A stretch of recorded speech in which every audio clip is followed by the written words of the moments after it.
сказку сделать былью, преодолеть пространство и простор. Нам разум дал стальные руки крылья, а вместо сердца пламенный мотор.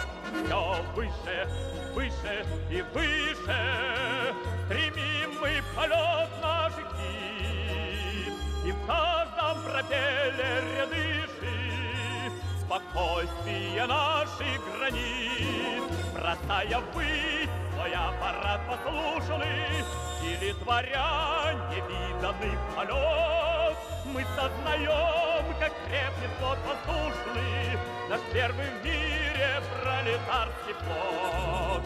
Все выше, выше и выше стремим мы в полет наших птиц, и в каждом пропеллере дышит спокойствие наших границ.